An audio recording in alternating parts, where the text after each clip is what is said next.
Bon, c'est un bilan très moyen. J'espérais forcément mieux.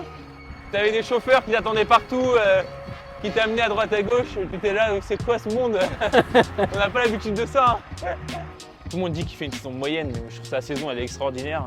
C'est que mon avis, mais j'ai plus de batterie sur mon DI2. La victoire face à la panne de Day2. Qui a dit qu'il ne faisait jamais beau en Bretagne? Eh bien aujourd'hui c'est grand soleil pour le 5e épisode de Dans la roue. Et aujourd'hui j'ai l'immense plaisir de rouler avec Valentin Madouas, coureur de la Groupama FDJ. Valentin il a 28 ans, il a fait vibrer les Français cet été lors des JO de Paris où il a remporté la médaille d'argent. Mais Valentin il a aussi fait un podium sur le Tour des Flandres en 2022. Il a terminé dans le top 10 d'une étape du Tour de France.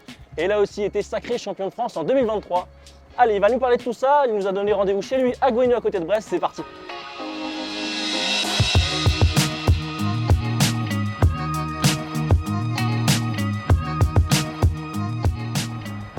Salut Valentin. Ah, salut, ça va? Comment ça va? Nickel. Bon, on va où aujourd'hui sur tes terres bretonnes? Ah bah on va faire un petit tour au bord de mer, c'est quand même la spécialité de la Bretonne, de la Bretagne, et on va essayer de, voilà, sous ce soleil, profiter de la beauté du Finistère Nord. Super, trop bien, trop bien. Bon, comment ça va toi depuis le Trot-Bréléon, cette course? Ouais, bah, magnifique. ça va. Il faisait pas le même temps comme tu le vois. En plus, on est sur les routes du Trot-Bréléon, on est passé par là, ouais. Ok. Pas très loin, donc non, ça va bien, j'ai bien récupéré, j'ai fait une semaine de coupure où j'ai pu bien me ressourcer un peu à la maison, de toute façon avec le temps qu'il faisait, et puis faire tout ce que j'avais pas forcément eu le temps de faire, profiter un peu des amis, de tout le monde, donc c'était cool. Content de ton Trot-Bréléon, du coup, cette 3e place? Ouais, bah pour une première édition, c'était très bien pour moi, je suis très content. Après, voilà, je voulais mieux, je pense que j'avais les jambes pour faire mieux. Après voilà, c'est comme tout le monde, sur cette course, il faut essayer de passer entre les crevaisons, les chutes, tout ça. Je pense que j'ai eu une crevaison vraiment à un moment difficile de la course où la course commençait à se lancer. Et ça fait partie du jeu de cette course. Et ouais, je reviendrai. Elle a été assez folle quand même cette course cette année, avec les conditions météo. Ouais, elle était très belle. Aussi, surtout un très beau plateau. Je pense que chaque année, la course, elle attire de plus en plus de très bons coureurs. Et le plateau au départ était vraiment plutôt très bon, et du coup ça a fait vraiment une course de mouvement où les coureurs voulaient vraiment s'isoler. Donc c'était vraiment une course difficile, belle et ouais, avec des conditions en plus dantesques. Pour toi, courir comme ça en Bretagne, t'avais ton virage en plus. Ouais. C'est un régal. Ouais, c'était un régal. Bah, ça faisait longtemps que j'avais pas pu courir en Bretagne. Je pense que ça devait faire 3-4 ans. Ah ouais, ok. À part à Ploué, tu vois, mais Ouais. dans le Finistère, ça faisait très longtemps, donc j'étais très content. Ça fait plaisir de pouvoir aussi donner un petit peu envie aux coureurs du coin, aux jeunes, continuer à faire du vélo, donc ouais. Et tu l'as dit, forcément, quand tu fais podium à Trot-Bréléon, t'as envie de revenir pour gagner? Ouais, pas forcément, ouais. Surtout quand tu connais bien les routes, t'as envie de revenir pour gagner. Après, voilà, ça fait partie du jeu, hein. Les coureurs en face, ils sont très forts. Moi, j'ai l'avantage de bien connaître le terrain, mais maintenant, voilà, on voit les coureurs font tous des recos, connaissent bien les routes. Même si là, avec les conditions météo, c'était un petit peu plus aléatoire, mais ça servait aussi de bien connaître. Donc, c'est vrai que j'ai hâte de revenir, ouais. Globalement, tu veux faire quoi toi comme bilan au premier tiers de saison, on va dire? Avec les classiques. Bon, c'est un bilan très moyen. J'espérais forcément mieux. Après, je pense que j'ai été présent, mais il manquait toujours le résultat, quoi. J'ai couru après le résultat. Et je trouve ça, c'est un peu dommage parce que je pense que j'avais des bonnes sensations, mais je faisais jamais les bons choix au bon moment. Et le niveau maintenant des classiques est tellement homogène que tu peux passer de la 5e place à la 15e, 20e très rapidement. Et moi, là, je me suis senti, je pense que j'avais des possibilités par moment de faire des très bons résultats. Mais tu vois, je me suis retrouvé à chaque fois dans des petites cassures, dans des petits trucs au mauvais moment. Et même des fois, j'attaquais jamais pour prendre un coup d'avance qui m'usait beaucoup d'énergie. Et j'ai joué un peu au poker sur certaines courses, ça n'a pas marché. Ouais. Du coup, je faisais entre 14 et 25 à chaque classique. Donc c'est un peu dommage, mais voilà, c'est une saison de classique un peu loupée, même si on reviendra pour essayer d'aller faire bien mieux les prochaines années. Est-ce que finalement le vélo, c'est pas un sport de frustration? C'est-à-dire que c'est dur d'enchaîner tout le temps les résultats, encore plus maintenant avec les mastodontes Bien comme sûr. Tadej ou Mathieu. Comment Bien tu sûr. vois ça, toi? Non, bien sûr, c'est plus difficile. Ça reste des courses qui sont... voilà, c'est impossible de rester au haut niveau pendant toute une saison. Il faut savoir bien se préparer, bien gérer sa façon de s'entraîner. Et je pense que maintenant, ouais, moi j'arrive à bien me connaître, je sais quand j'arrive en forme, je sais comment ça fonctionne. C'est des petits détails par petits détails qui font la différence, ça c'est sûr. Et ouais, la difficulté c'est d'essayer de se rapprocher d'eux ou de courir un peu d'une manière différente pour tenter de les battre. Parce que physiquement ils sont plus forts, donc il faut essayer de prendre forcément le coup d'avance sur eux, d'anticiper leurs mouvements. Et maintenant ils font, surtout UAE, ils ont une équipe tellement forte que Ouais. ils tuent et ils font un tempo tellement très très fort avec des très bons équipiers que pour anticiper, ça devient très compliqué. Ou quand tu tentes d'anticiper, c'est un peu comme j'ai pu essayer de faire, en fait tu uses énormément d'énergie et quand il attaque vraiment, tu peux forcément pas répondre parce que les équipiers ils auront déjà tout mis sur toi. Donc ouais, c'est assez impressionnant, mais ça fait partie du jeu. Est-ce que quand on est coureur comme ça, je sais pas, la nuit d'avant ou la semaine d'avant, on se fait des scénarios en tête où on bat par exemple Tadej Pogačar sur le Tour des Flandres?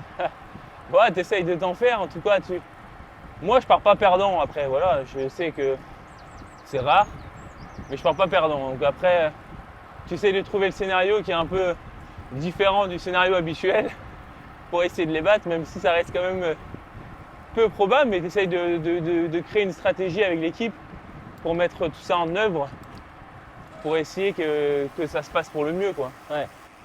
Valentin, on est à 9 mois après les Jeux Olympiques. Ouais. Est-ce que tu es redescendu de ton petit nuage depuis ce temps-là? Ouais, quand même, mais c'est vrai que la saison elle a quand même bien débuté.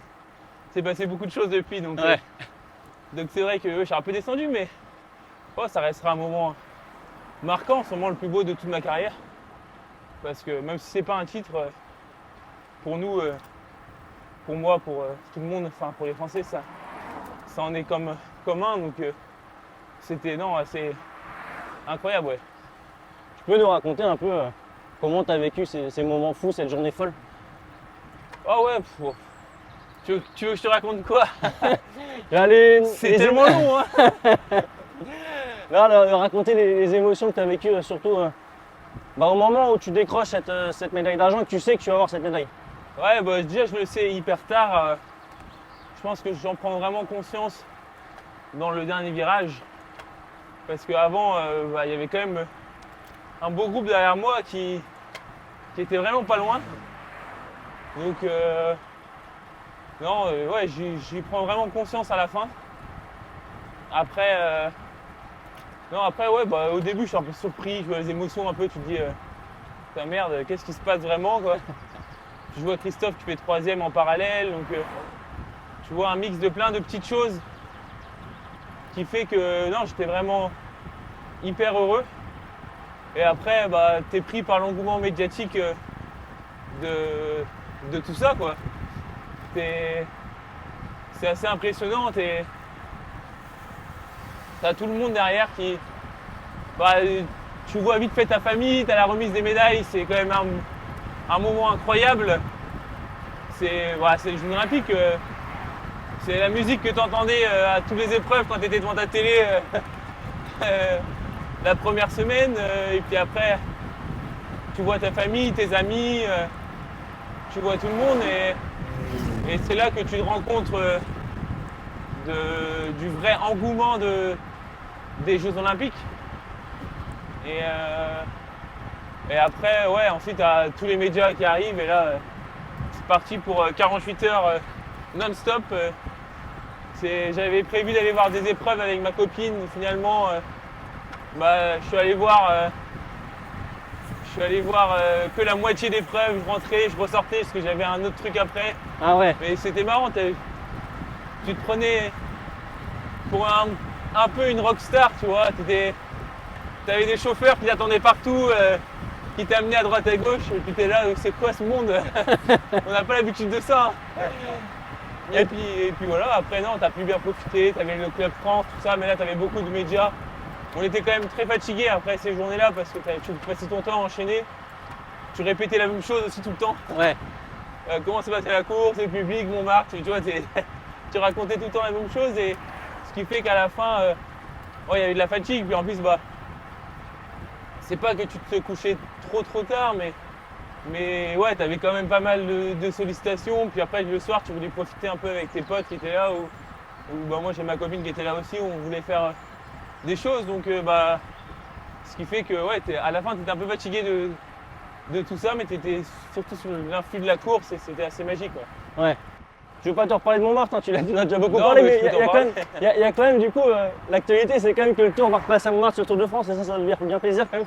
Ouais, ça fait plaisir. Après, voilà, moi, je trouve que ça dénote un peu, c'est un peu dommage parce que je me dis que c'est quand même le moment des JO, c'était Montmartre. Ah. Je me dis bon, tu le piques un peu au JO, même si je me dis que ça restera différent, tu vois. Je me pose quand même la question comment on va y passer. Ok.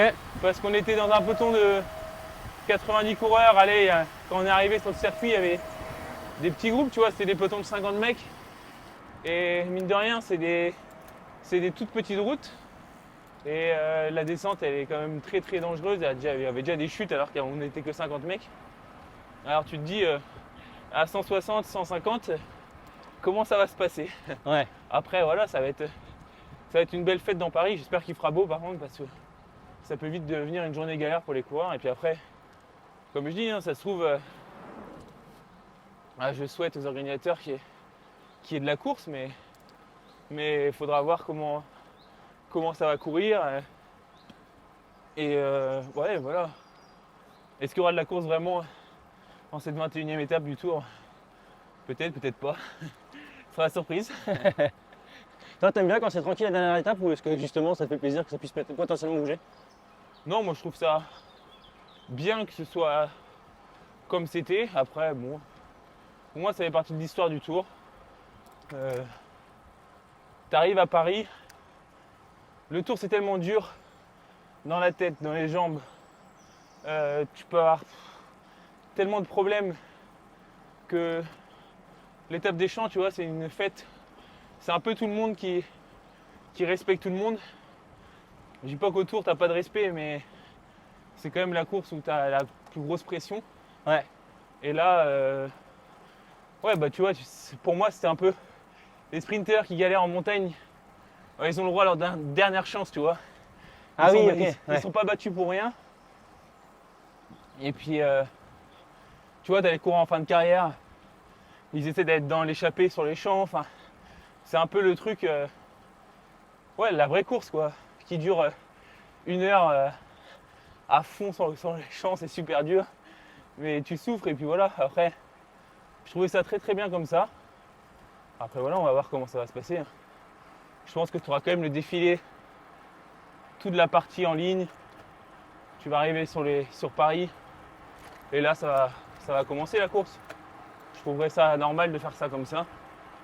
Après, bon, on va voir comment ça va se passer. Ça va être un peu la surprise pour tout le monde. Comme toute première, hein, tu sais pas vraiment comment tout va se passer, quoi. Ouais. Tu l'as revu toi la course des JO? Ouais, tu sais que j'ai même pas revu en entier du tout.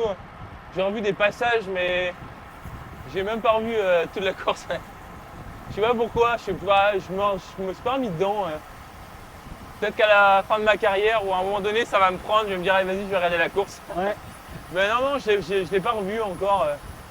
Je sais pas trop pourquoi, mais je pense que là dans ma tête j'ai toujours tellement tout en tête, tout ce qui s'est passé que j'en ai pas forcément le besoin ni l'envie. Et la vidéo de Marc Madiot qui t'encourage au moment où tu passes la ligne, qu'est-ce que tu en as pensé? Pour les Bretons, tu dois le faire, tu vas le faire et on va la chercher cette médaille. Elle est pour nous, on la mérite, on la veut et on va l'avoir. Ouais, bon, elle m'a fait rire forcément, c'est du Marc. Après, il vit tellement ça au fond de lui, intensément, que ouais, je trouve ça, bah voilà, c'est du Marc. Et je sais qu'il était sincère quand il l'a fait. Et il était très très heureux pour moi, pour son équipe, pour l'équipe de France, pour le pays tout simplement, pour le vélo aussi en général, parce que je pense qu'une médaille olympique ça fait forcément beaucoup de bien à tous les cyclistes et pour tous les clubs, pour tout ça, c'est un plus quoi. Après voilà, on verra le ressenti final, qu'est-ce que ça va donner, comment tout. Les chiffres, on n'en sait rien sur les licences que ça a donné, mais en tout cas Marc il a été sincère et puis ouais, il a fait du Marc Madiot quoi. Tu me disais Valentin tout à l'heure que les JO c'était le plus beau moment de ta carrière. Tu les classes comment les championnats de France dans ce classement? Ah, bonne question. Je sais pas.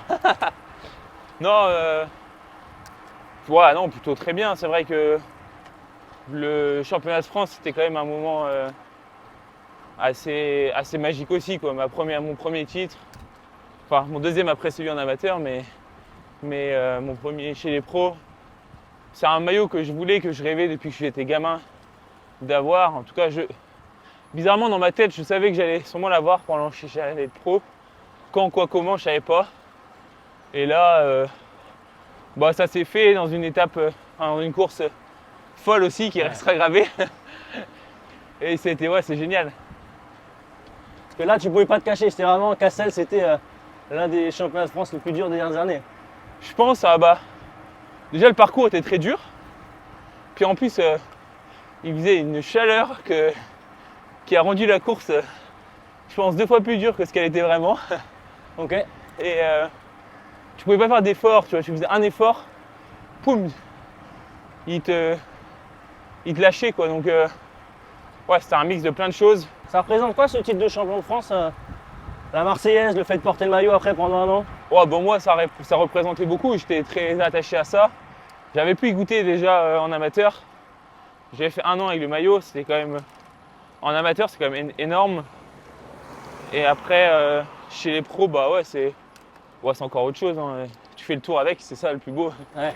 Et après, ouais, tu pars toute la saison, tu es le représentant de ton pays, tu as envie de bien faire, tu as envie d'aller chercher les résultats. Et ça fait partie du jeu, ouais. J'ai bien pu profiter. Si un jour je peux en ramener un autre, je me gênerai pas.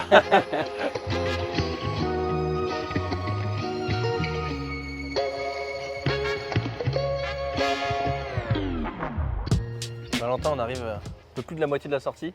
Petite pause boulangerie. On goûte au fruit Yaman breton. C'est ça. Le petit quiz, du coup, 10 questions. Ok. 8 questions cyclisme et 2 questions sport un peu plus général. Ok. T'es prêt? Ouais, vas-y. Allez, première question. Qui a remporté le critérium du Dauphiné en 2020? En 2020, c'est le petit pot avec le maillot. Je te raconte pas de conneries. Oh putain, je suis nul. C'est pas Martinez? Si, bien joué, c'est Ouais. ça, et t'as raison, c'était quand Thibaut a fini deuxième. Peux-tu me donner le top 3 de la Polynormande 2021?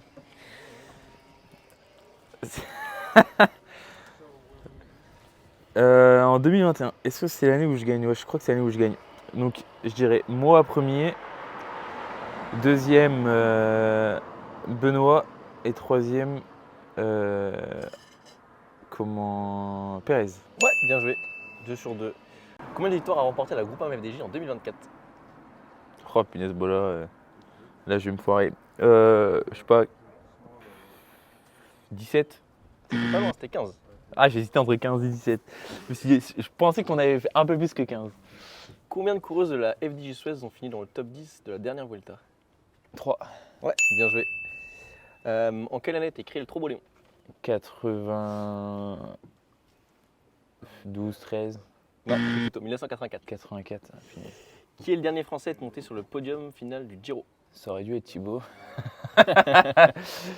C'est comment il s'appelle comment? Gadret. Ouais, bien joué. Combien de Françaises ont gagné l'étape sur le Tour de France féminin l'année dernière? Une seule.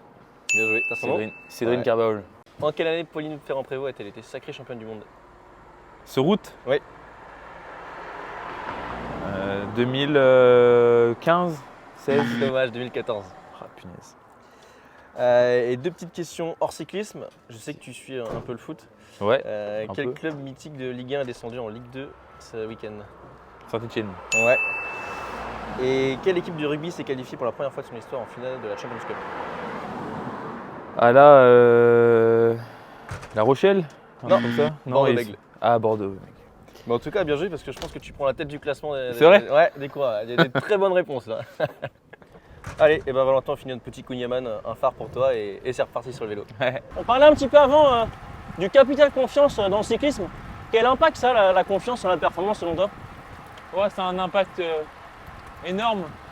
C'est vrai que c'est ce qui détermine la plupart des performances, c'est la confiance. Quand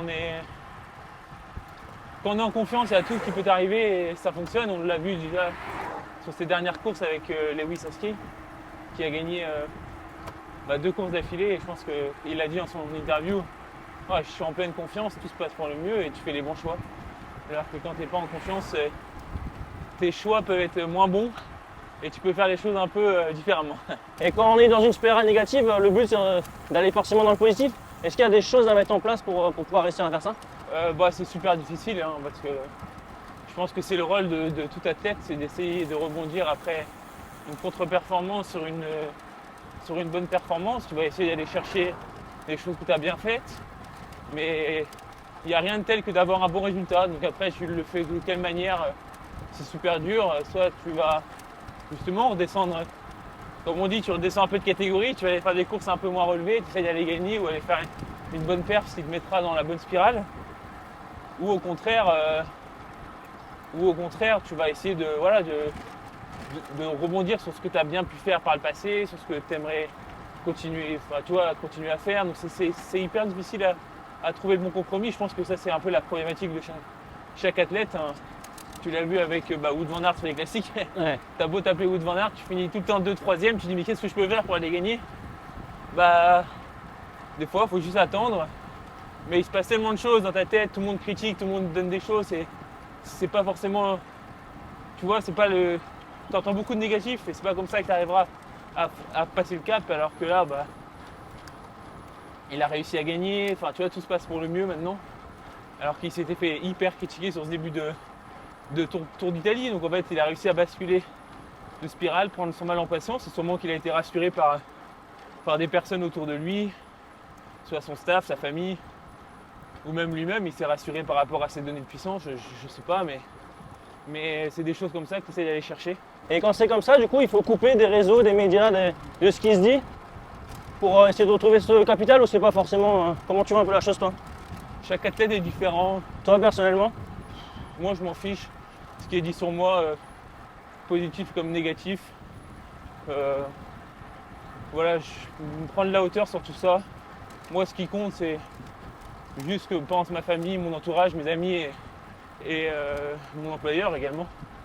Le reste, c'est du vent entre guillemets parce que faut que j'arrive à me recentrer sur moi et sur ce que je sais faire avec les personnes qui ont l'habitude de me connaître et qui me connaissent parfaitement. Pour moi, les autres, c'est pas, ils me connaissent pas bien, ils peuvent pas juger. Ouais. Et là, pour le coup, par contre, quand c'est des critiques de ton entourage, c'est plus des critiques positives et ça te sert? Ouais, c'est important, il faut toujours finir par du positif. Hein. Ouais.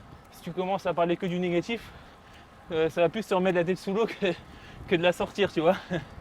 Mais oui, pas forcément que positif, mais Constructive, je veux dire, c'est vrai. constructive, exactement. Ouais. Exactement. Ok.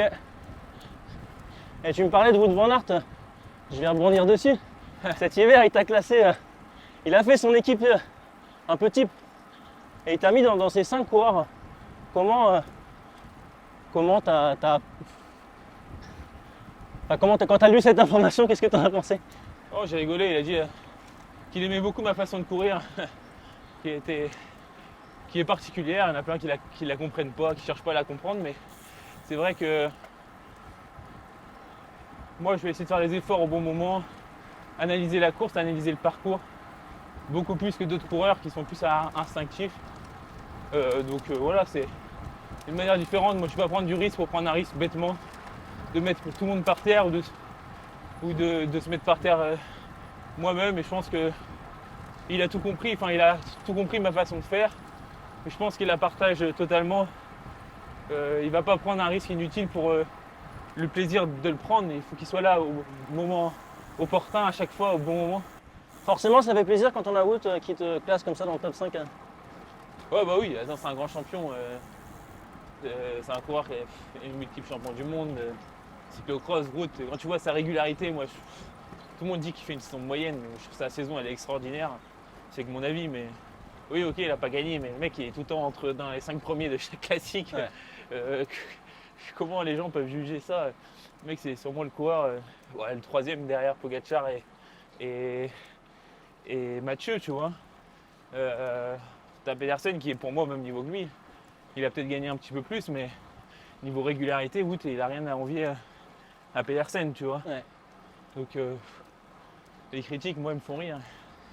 Quand tu vois tous les sacrifices, tout ce que tu fais quand tu reviens de blessure, le mec, il est au top niveau. Ouais, il lui manque un petit quelque chose, mais c'est pas lui qui l'a pas, c'est les autres qui l'ont pris. Ouais. Et il va aller le chercher. Donc c'est ça qui me fait bien rire. Valentin, ce que je te propose, c'est qu'à ton tour, tu me donnes ton top 5 coureurs si tu étais directeur sportif. Ah, c'est dur, je vais essayer de te trouver un top 5 complet, tu vois. Allez. Sprinter, grimpeur, puncher. Voilà.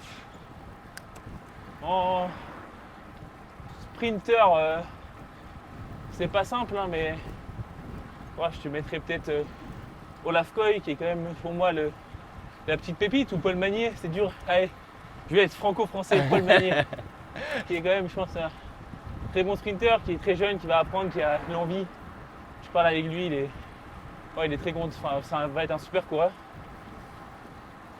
Après, en grimpeur, je te prendrais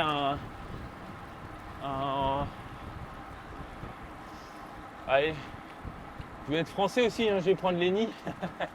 Lenny Martinez, je pense que aussi une vraie pépite qui va être très très fort. Et il a l'avenir devant lui après. De là, aller faire gagner le tour, je pense pas. Mais il va aller faire des très grosses perfs et en tout cas, j'espère pour lui. Ensuite, tu vois, aller en poisson pilote rouleur qui peut aller faire des perfs. Je te mettrais Christophe Laporte quand même. Ok. Que les gens ils ont oublié, mais cette année parce qu'il a été blessé, mais c'est le mec, il va te placer le mec au bon endroit, au bon moment. Avec en équipier modèle un Clément Russo, qui est pour moi un des meilleurs équipiers dans son domaine pour aller faire le placement. Et il me faut un 5e. Ah. Une team 100% française ou est-ce que... Ouais, je vais te mettre une team 100% française quand même. Qui je peux te trouver qui a de l'avenir, qui est très fort. Allez, je vais te mettre mon petit bonus, ça va être le petit Ewen Kosciu, avec qui j'ai la chance de rouler de temps en temps, qui pour moi aussi a un super potentiel. Et tu vois, il faut toujours dans une équipe un petit jeune qui monte. Ouais. Ah, pour moi, ce sera lui. Parfait. Valentin, on arrive sur la fin de la sortie. Je te propose un petit sprint pour Allez. terminer. Pas Allez, de c'est problème. parti. Tu me dis quand? Allez, je te dis quand, attends. Allez, go!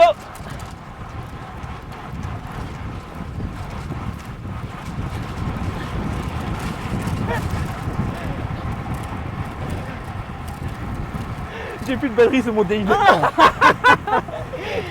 La J'ai voulu victoire face à la panne de Day 2.